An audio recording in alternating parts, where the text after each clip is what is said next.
महाराष्ट्रातील महसूल विभागाबाबत मोठा निर्णय. सरकारने महसूल विभागाचा नवीन आकृतिबंध मंजूर केला. यामध्ये हजारो पदांची माहिती समोर आली आहे. नमस्कार मित्रांनो. महाराष्ट्र शासनाने 2 एप्रिल 2026 रोजी महसूल विभागाचा सुधारित आकृतिबंध मंजूर केला आहे. या निर्णयामुळे महसूल प्रशासनाची रचना आणि पदाची संख्या स्पष्ट झाली. गव्हर्नमेंट ऑफ महाराष्ट्राची मुख्य माहिती बघू. या नवीन आकृतिबंधानुसार राज्यात महसूल प्रशासनाची रचना अशी असेल. राज्यात 6 महसूल विभाग असतील.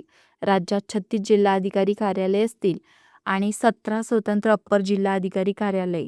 राज्यात 992 उपविभागीय अधिकारी कार्यालय असतील आणि 360 तहसीलदार कार्यालय.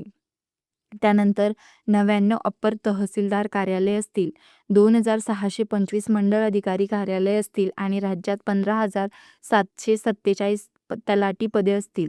गव्हर्नमेंट ऑफ महाराष्ट्राबाबत या निर्णयामुळे महसूल विभागातील कामकाज अधिक कार्यक्षम करण्याचा प्रयत्न केला जात आहे. तसेच राज्यातील महसूल प्रशासनासाठी एकूण 34,576 नियमित पदे आणि सुमारे 1,300 बाह्य स्रोत पदे मंजूर करण्यात आली आहे. गव्हर्नमेंट ऑफ महाराष्ट्र मित्रांनो, तलाठी, नायब तहसीलदार आणि इतर महसूल विभागातील भरतीसाठी हा आकृतिबंध खूप महत्त्वाचा ठरणार आहे.